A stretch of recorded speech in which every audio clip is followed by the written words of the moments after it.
தற்பொழுது கடந்த 10 மாதங்களில் எவ்வளவு முதலீடு நடந்திருக்கிறது, அது குறித்த விவரங்களையும் நாம் தகவல் அறியும் உரிமை சட்டத்தின் கேட்டிருந்தோம். அது அரசாங்கம் கொடுத்திருக்கிறார்கள். அந்த விவரத்தின் அடிப்படையில் 3 கான்க்ளேவ்கள் தற்பொழுது 10 மாதங்களில் திமுக அரசாங்கம் நடத்தியிருக்கிறது தொழில் முனைவோர்களை ஈர்ப்பதற்காக.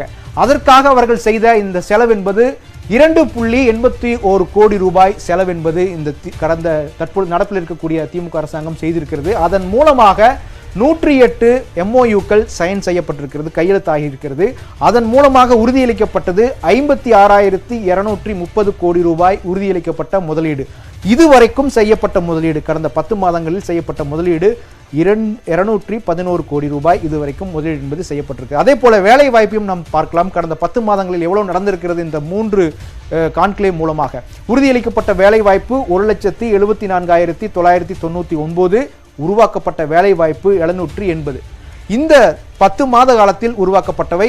ஆனால் அண்மை காலத்தில்தான் இந்த ஒப்பந்தங்கள்லாம் கையெழுத்தாயிருக்கின்றன. எனவே கள அளவில் இது நிதர்சனமாக இன்னும் கொஞ்சம் காலம் பிடிக்க வேண்டியது இருக்கிறது என்பதையும் நிபுணர்கள் சொல்லியிருக்கிறார்கள். இதுதான் அரசு தரப்பிலும் விளக்கமாக கொடுக்கப்பட்டிருக்கிறது. ஏனென்றால் MOUக்கள் எல்லாம் கள நிலவரம் களத்தில் இதெல்லாம் நிதர்சனமாக்க இன்னும் காலம் தேவைப்படுகிறது என்று சொல்லியிருக்கிறார்கள்.